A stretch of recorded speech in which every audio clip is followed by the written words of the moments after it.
شاوخوا 2 میاشتې کېږي چې له پاکستان سره په هر ډول سوداګرۍ بندیز لګېدلی خو لا هم د ننګرهار په ځینو ولسوالیو کې د افغانیو پر ځای کالداري مروجې دي او په بازارونو کې ډیری راکړه ورکړه په کالدارو ترسره کېږي.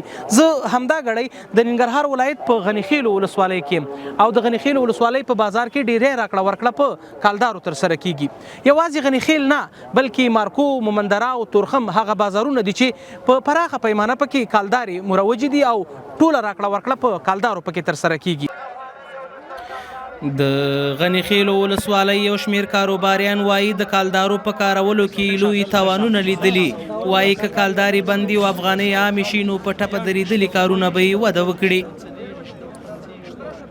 خبره خو دا ده چې افغانۍ نشته، ټول دلته چې کوم روزګار دی که غټه سودا ده که وړه سودا ده ټوله په کلدارو ده. زمونږ په دې کې تاوان دی، ګټه هم نشته په کلدارو کې.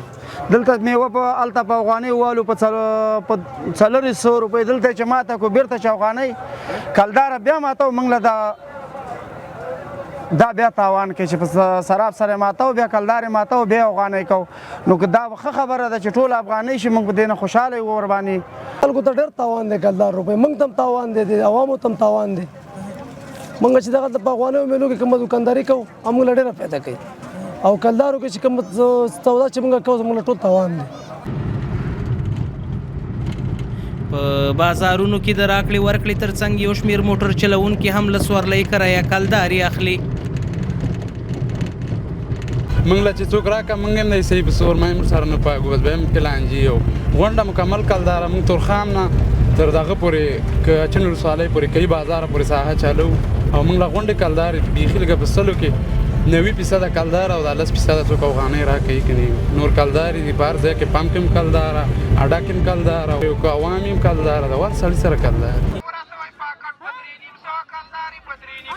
په ورته مهال د ننګرهار امنیه قومندانۍ مسؤلین وایي په یادو ولسوالیو کې چې اوس هم کالداري ترویج دي د کارونکو لپاره یې وخت ورکړل شوی دی. دوی همدارا زیاتوي کله ټاکلي مدیر او وروسته چا کالداري وکارولې نو عدلي او قضایي ارګانونو ته ورمعرفي کیږي. په بعضو ولسوالیو کې چې کلدارې کارول کېږي په ډېره ټیټه سطحه باندې کلداره دی کاروي نو هغې ته موږ وخت ورکړی دی تر څو د خپلې کلدارې او ټول معاملات چې په کلدارو باندې دي هغه ختم کړي او افغانۍ د هغې ځای وکاروي.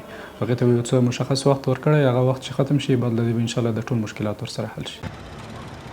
مسؤلین همدارا زیاتوي له ټولو اړوندو ادارو سره یې په همغږۍ یوه کمیټه جوړه کړې چې موخه یې په بازارونو کې د کالدارو مخنیوي او د افغانیو ترویج دی.